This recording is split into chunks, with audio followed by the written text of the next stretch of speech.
University of Mumbai college के gate पर अपनी गाड़ी से टिक कर खड़ा अहान सारवी और अपने दोस्तों का वेट कर रहा था। फिलहाल अभी वो लोग आए नहीं थे तो वो बस आती जाती लड़कियों को बड़े ही ध्यान से देख रहा था। ना ना ऐसा नहीं था कि वो फ्लर्टी नेचर का था। इस वक्त उसका लड़कियों को ध्यान से देखने की एक खास वजह थी, और वो वजह ये था कि वो उन लड़कियों में अपनी रोज पिटल्स को ढूंढ रहा था, जिससे वो 2 दिन पहले रात के समय बीच सड़क पर मिला था। लेकिन अफसोस वो ना तो उसका चेहरा देख पाया और ना ही उससे बात कर पाया, क्योंकि सड़क पर काफी अंधेरा था। वी देख पाया तो बस इतना ही कि उसकी रोजपिटल्स के राइट लैंड के कंधे पर एक बेहद खूबसूरत बटरफ्लाई का टैटू बना था। उसकी गोरी स्किन पर वो टैटू इतना खूबसूरत लग रहा था कि अहान का दिल उस बटरफ्लाई के आसपास बने छोटे छोटे गुलाब के पंखुड़ियों पर अटक गया। बस इसीलिए वो अपनी रोजपिटल्स को ढूंढने की कोशिश कर रहा था। कॉलेज आई ज्यादातर लड़कियां स्लीवलेस टॉप में ही थी, जिसकी वजह से उनका शोल्डर शो हो रहा था। उफ, रोजपिटल्स कहाँ चली गई तुम, मुझे यूं अपने दिल में कैद करके अहान खुद में बड़बड़ाया कि तभी सारवी की गाड़ी वहां आकर रुकी।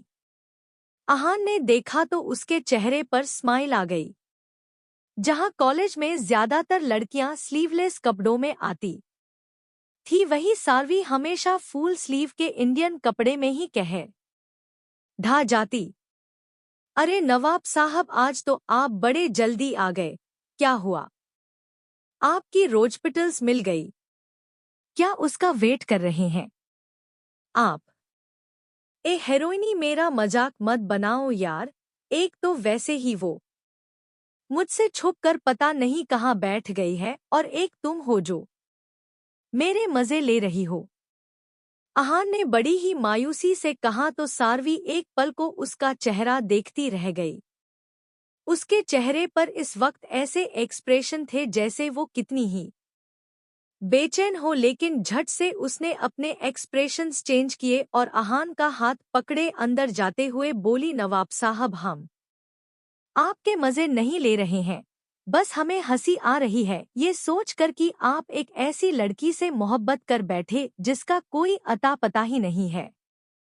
बताइए भला अब आप उसे ढूंढेंगे कैसे? और तो और आपने उसका चेहरा भी नहीं देखा तो दोबारा उसे पहचानेंगे कैसे?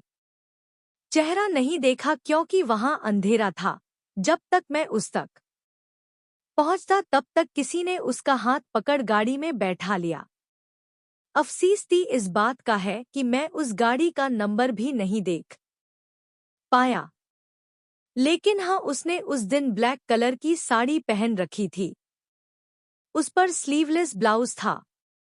अहान खोए हुए अंदाज में बोला। उसकी बात सुन सारवी अजीब सा मुंह बनाते हुए, अभी आपने कहा कि अंधेरे की वजह से आपको कुछ दिखा नहीं, लेकिन अब आप कह रहे हैं कि साड़ी में थी, वो भी स्लीवलेस ब्लाउज। इतना सब देख लिया तो और क्या ही देखना था आपको? अरे यार हीरोइनी, स्लीवलेस ब्लाउज में ही तो मैंने वो देखा जिसपे तुम्हारे नवाब साहब का दिल अटका है। छे, कितने गंदे हैं आप नवाब साहब, आप ये सब भी देख। शट अप यार, तुम गलत समझ रही हो। मैंने ऐसा वैसा कुछ नहीं देखा। मेरे कहने का मतलब था कि मैंने रहने दीजिए, हमें अब कुछ नहीं जानना। सारवी अहान की बात बीच में काट गुस्से में बड़बड़ाते हुए अपने क्लास में चली गई और पीछे खड़ा अहान खुद में ही बुदबुदाते हुए अंदर आया। ये हीरोइनी भी ना पता नहीं क्या क्या सोच लेती है। मैं तो टैटू की बात कर रहा था जो उसके स्लीवलेस ब्लाउज पहनने की वजह से ही दिख रहा था। गुस्से में कांपता हुआ निधान जैसे ही जन्नत की तरफ आया कि जन्नत 2 कदम पीछे हो गई। निधान ने कस के उसके मुंह को दबाया और दांत पर दांत जमाए बोला, तो तुम मेरे ही ऑफिस में मालकिन बनने के सपने देख रही हो? नहीं, मैं तो बस एग्जाम्पल दे रही थी कि ऐसे किसी को ताने नहीं मारने चाहिए, भगवान जी नाराज हो जाते हैं। और जस्ट शट योर माउथ। मुझे एग्जाम्पल देने की जरूरत नहीं है, समझी? और एक बात, ये तुम्हारा घर नहीं है कि तुम्हारा जब मन करेगा तब तुम आओगी और जब मन करेगा तब जाओगी। एक मिनट, तुम ये बताओ तुम्हारी हिम्मत कैसे हुई कल मेरा फोन ना उठाने की? मैसेज तो तुमने पल भर में ही देख लिया था, तो फोन क्यों नहीं उठाया? जवाब दो। उसे कुछ न बोलते देख निधान का गुस्सा बढ़ रहा था। वहीं बेचारी जरी सहमी जन्नत अपनी मासूम आंखों से टुकुर टुकुर निधान को देख रही थी, जिसने उसके मुंह पर हाथ रखा हुआ था। अब उसे समझ नहीं आ रहा था कि वो बोले तो बोले कैसे। अभी कुछ देर पहले ही तो निधान ने उसे शटअप कहा था और उसके बाद उसने उसका मुंह भी अपने हाथों से बंद कर रखा था। उसने कांपते हुए अपने हाथ निधान के हाथ पर रखा और अपने मुंह पर से उसका हाथ हटाया। निधान अभी भी उसे गुस्से में घूर रहा था, जिसे देख जन्नत मुंह बनाते हुए, आपको बचपन क्रिकेट खेलते टाइम सिर पर चोट लग गया था क्या? व्हाट? व्हाट गया आपके ससुराल? पहले बताइए, आप कहीं छत से गिर तो नहीं गए थे जिससे आपके सिर में चोट वोट लग गया हो? क्या बकवास कर रही हो तुम? ये बकवास नहीं है। जरूर आपके सिर पर कभी चोट लगा होगा, तभी आपका दिमाग काम नहीं करता। कभी कभी कभी आप कहते हैं चुप हो जाओ और कभी आप कहते हैं जवाब दो। अरे जवाब कैसे दूं जब आपने मेरे मुंह बंद कर रखा था? आप खुद कंफ्यूजन में रहते हैं। उसकी बात सुन निधान को अब अपनी गलती रियलाइज हुआ, लेकिन निधान ठाकुर इतनी जल्दी अपनी गलती मान ले ये तो इम्पॉसिबल था। 5 मिनट है तुम्हारे पास, अगर इन 5 मिनट में तुम मीटिंग रूम में नहीं पहुंची तो अपना रेजिग्नेशन लेटर तैयार रखना। और हाँ, आज का पूरा प्रेजेंटेशन तुम दोगी, इट्स माय ऑर्डर। निधान उससे नजर फेरा और पूरे एटीट्यूड से वापस अपनी चेयर पर बैठते हुए बोला। जन्नत ने टाइम देखा, मीटिंग शुरू होने में बस 7 मिनट रह गया था। अब तो वो निधान के केबिन से ऐसे भागी जैसे उसके पीछे कोई शेर पड़ गया हो। उसके जाने के बाद निधान ने अपना सिर टेबल पर रख गुस्से में बड़बड़ाया, ओ गॉड, उस लड़के को हिम्मत देना जो इसे पूरी जिंदगी झेलने को तैयार होगा। जन्नत की बेतुकी बातों से उसका दिमाग घूम गया था। रघुवंशी मेसन सभी लोग इस वक्त डाइनिंग टेबल पर मौजूद थे। माहिरा और अव्या सभी को ब्रेकफास्ट सर्व करने में सर्वेंट की हेल्प कर रही थी। शौर्य टोस्ट खाते हुए आरोही और शिवाय को देख बोला, मासी माँ, आपकी दोनों राजकुमारियां कब आने वाली है? कुछ बताया उन्होंने? माँ से बात हुई थी हमारी, उन्होंने कहा कि जब दोनों का मन होगा तब आएंगी।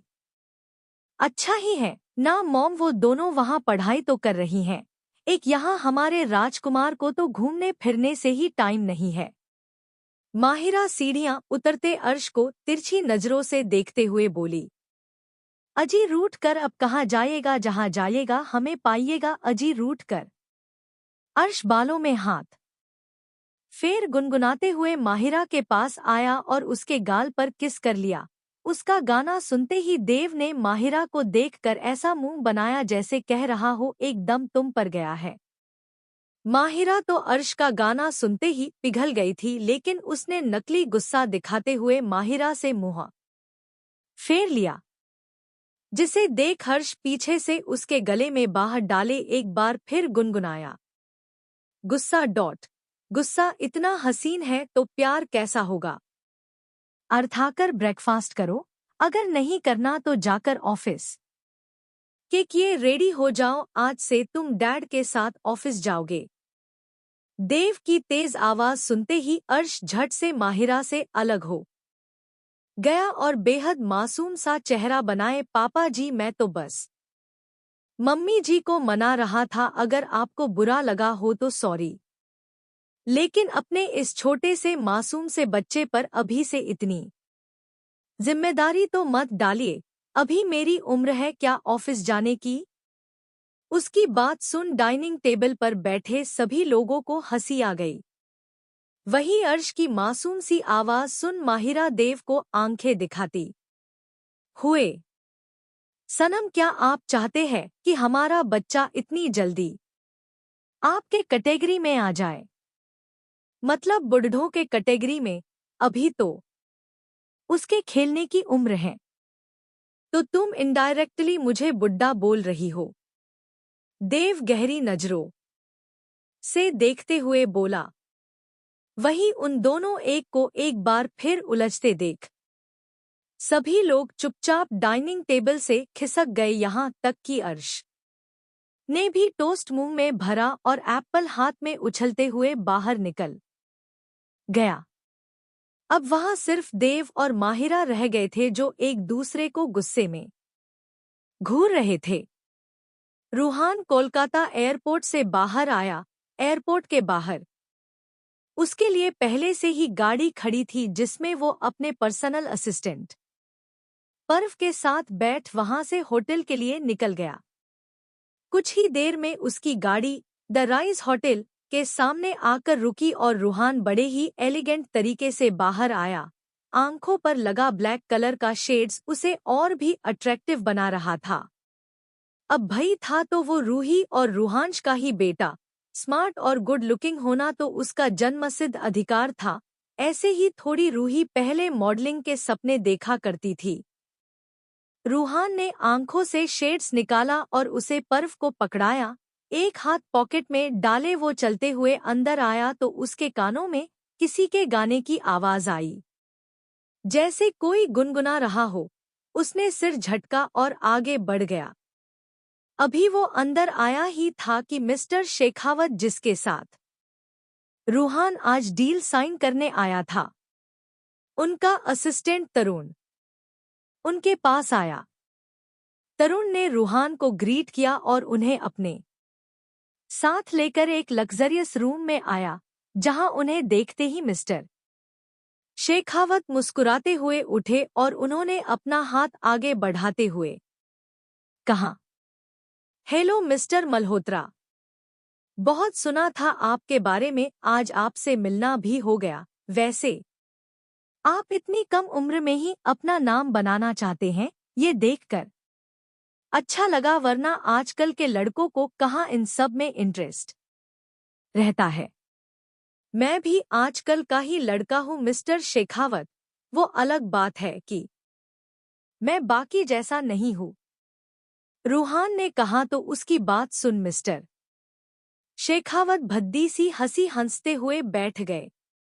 रूहान भी सामने वाले काउच पर बैठा। इसी के साथ वेटर ने उनके सामने ड्रिंक लाकर रख दिया। मिस्टर शेखावत ने वाइन से भरा ग्लास उसकी तरफ बढ़ाया, जिसे देख रूहान ने मना करते हुए कहा, सॉरी मिस्टर शेखावत, बट में ड्रिंक नहीं करता। ये आपने कैसी बात कर दी मिस्टर मल्होत्रा, लगता है उम्र छोटी होने के साथ साथ आप अभी खुद को बच्चा ही समझ रहे हैं। वैसे भी आजकल तो बच्चों के लिए भी ये सब आम बात है, भला इसमें क्या बुराई है, थोड़ा सा नशा होना जरूरी है। एक्चुअली मिस्टर शेखावत, मैं ऐसा नशा नहीं करता जिसे पीने पर लोग खुद को ही भूल जाए। अब अगर आपकी बातें हो गई हो तो हम डील साइन कर ले, क्योंकि ये डील मुझसे ज्यादा आपकी कंपनी के लिए फायदेमंद है। रूहान की सर्द आवाज सुनते ही मिस्टर शेखावत ने तुरंत अपने असिस्टेंट तरुण को देखा तो तरुण ने झट से रूहान की तरफ फाइल बढ़ा दी। वहीं पर्व ने भी एक फाइल मिस्टर शेखावत की तरफ बढ़ाया, जिसे पढ़ते वक्त उनके चेहरे के भाव बदल गए। वो थोड़े गुस्से में बोले, मिस्टर मल्होत्रा, ये आपने क्या ऐड करवाया है? आपने कि अगर मेरी तरफ से कोई भी बड़ी गलती हुई तो आप ये कॉन्ट्रैक्ट उसी वक्त तोड़ देंगे, फिर चाहे उस वक्त मेरी कंपनी को कितना भी बड़ा लॉस क्यों ना हो। यस मिस्टर शेखावत, आप कह रहे हैं तो ऑफ कोर्स ऐसा ही लिखा होगा। अब अगर आपको इससे कोई प्रॉब्लम हो तो आप अभी मना कर सकते हैं। मिस्टर शेखावत के चेहरे से पता चल रहा था कि इस वक्त उन्हें कितना गुस्सा आ रहा है, लेकिन अपने गुस्से को उन्होंने जब्त किया और दिल पर पत्थर रखकर उस पेपर्स पर साइन कर दिए। कॉन्ट्रैक्ट साइन होते ही रूहान अपनी जगह से खड़ा हो बाहर जाने को हुआ तो मिस्टर शेखावत ने उसे रोकते हुए कहा, मिस्टर मल्होत्रा, कॉन्ट्रैक्ट साइन होने की खुशी में मैंने आज इसी होटल में एक पार्टी रखी है। आप प्लीजू जरूर आइएगा, आपके लिए कुछ स्पेशल इंतजाम करवाया है मैंने। रूहान एक गहरी नजर मिस्टर शेखावत पर डाला और वहां से बाहर निकल गया। जन्नत इस वक्त बड़े से कॉन्फ्रेंस रूम में थी। एक बड़े से राउंड टेबल के पास कुछ लोग बैठे थे। हालांकि वहां इस वक्त अंधेरा था, लेकिन एक फ्लैशलाइट सीधा उसके ऊपर पड़ रही थी, क्योंकि सामने लगे एलईडी पर वो कुछ ग्राफ सभी को दिखाकर उन्हें कुछ समझाने की कोशिश कर रही थी। वहीं हेड चेयर पर बैठा निधान एक हाथ अपने चीन पर रखे बड़े ही ध्यान से उसकी बातें सुन रहा था। इस वक्त जो जन्नत अभी कुछ देर पहले उसके साथ थी, उससे ये वाली जन्नत बेहद अलग लग रही थी। वो अपनी बात बड़े ही कॉन्फिडेंस से सभी को बता रही थी।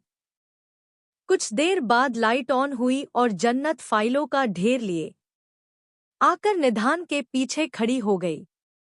निधान अभी कुछ कहता उससे पहले ही सामने बैठे एक 70 साल का आदमी अपनी जगह से खड़ा हुआ और मुस्कुराते हुए बोला, वेल डन मिस जन्नत, आपने जिस तरह से अपना पॉइंट ऑफ व्यू रखा हमें वो वाकई में पसंद आया।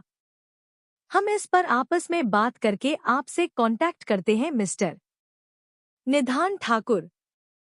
निधान ने भी मुस्कुराते हुए उनसे हाथ मिलाया और वो लोग कुछ देर बात करने के बाद मीटिंग रूम से बाहर आए। जन्नत भी उनके पीछे पीछे आ रही थी कि वो आदमी वापस जन्नत के पास आया और अपना कार्ड जन्नत को देते हुए बोला, अगर आप कभी ये जॉब छोड़ना चाहे तो प्लीज हमारे ऑफिस में जरूर आइएगा। हम आपके जैसे ब्रिलियंट लोगों का स्वागत पूरे दिल से करेंगे। जन्नत का चेहरा तो ऐसे खिल गया जैसे गुलाब हो। उसने आंखें मटकाते हुए निधान को देखा जो उस आदमी के साथ ही था। जैसे उससे कहा रही हो, देखा आपको तो मेरी कोई कदर ही नहीं है। निधान ने उसे घूर कर देखा तो वो सकपकाते हुए अपने कैबिन में भाग गई। मुंबई एयरपोर्ट पर लगभग 20 साल की दो लड़कियां अपना लगेज खींचते हुए बाहर आई। दोनों बलाकी खूबसूरत लग रही थी। होठों पर न्यूड शेड और आंखों पर लगा वो काला चश्मा उन दोनों पर कयामत ढा रहा थी। जहां एक ने ब्लैक क्रॉप टॉप के साथ व्हाइट कलर का जीन्स कैरी कर रखा था तो दूसरी ने स्लीवलेस व्हाइट टॉप के साथ ब्लैक जीन्स पहना था। कुछ लोग तो दोनों के कपड़ों का कॉम्बिनेशन देख मुस्कुरा रहे थे तो कुछ तो उनकी खूबसूरती पर अपना दिल ही हार बैठे थे।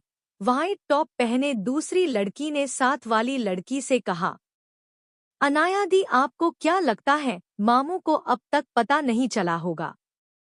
हाँ श्रव्या, उन्हें अब तक पता चल गया है कि हम मुंबई आ गए और इसका प्रूफ तुम सामने खुद ही देख लो। अनाया, देव और माहिरा की बेटी, ने हंसते हुए कहा तो श्रव्या, शौर्य और अव्या की बेटी, का मुंह खुला का खुला रह गया क्योंकि सामने ही रुद्र गाड़ी से बाहर निकलता नजर आया। अनाया और श्रव्या ने तिरछी नजरों से एक दूसरे को देखा और फिर लगेज वही छोड़ दौड़ते हुए रुद्र की तरफ भागी। रुद्र ने भी उन दोनों की तरफ अपनी बाहें फैलाई और अगले ही पल श्रव्या और अनाया उसके गले लग गई। इधर रघुवंशी मेंसन में अब तक लंदन से शिखा जी ने फोन करके सबको बता दिया था कि उनकी दोनों परपोतियां उन्हें बिना बताए मुंबई के लिए निकल गई। फिर क्या था, माहिरा, अव्या, आरोही और प्रिया किचन में खड़ी अनाया और श्रव्या की पसंद की डिश बनाने में लगी हुई थी। शिवाय और राजवीर भी बड़ी ही बेसब्री से अपनी पोतियों का इंतजार कर रहे थे। लेकिन ये क्या, अनाया और श्रव्या तो सिंघानिया मेंशन में बैठ कॉफी और स्नैक्स के मजे ले रही थी। साथ ही साथ अपनी सीयू बुआ को रुद्र के नाम से छेड़ भी रही थी, जिसपे सिया खिलखिलाते हुए उन्हें मारने की धमकी देती वहीं बैठा रुद्र एक टक सिया को देख रहा था, जो पहले से और भी खूबसूरत लगने लगी थी। पहले जहां वो साड़ी पहनती थी, अब कुर्ती और प्लाजो सेट भी पहन लिया करती। लेकिन मजाल हो, शादी के इतने साल बाद भी सिया ने कभी खुद से साड़ी पहनी हो। हमेशा से उसे साड़ी रुद्र ही पहनता आया है। सबसे मिलकर अनाया और श्रव्या रघुवंशी मेंसन के लिए निकल गई। अभी उनकी गाड़ी बीच रास्ते में ही थी कि किसी की तेज रफ्तार गाड़ी उनकी गाड़ी को ओवरटेक कर आगे निकल गई। इससे श्रव्या को तो नहीं, लेकिन अनाया की आंखें छोटी हो गई। उसने ड्राइवर को गाड़ी से बाहर निकाला और खुद ड्राइविंग सीट पर बैठ गई। और अब 5 मिनट के अंदर ही उसकी गाड़ी उस गाड़ी से आगे निकल गई थी, जिसे देख उसके चेहरे पर एक दिलकश स्माइल आ गई। लेकिन पीछे वाली गाड़ी में बैठा शख्स चेहरे पर डेविल स्माइल लिए अब बड़ी ही शिद्दत से अनाया की गाड़ी को देख रहा था।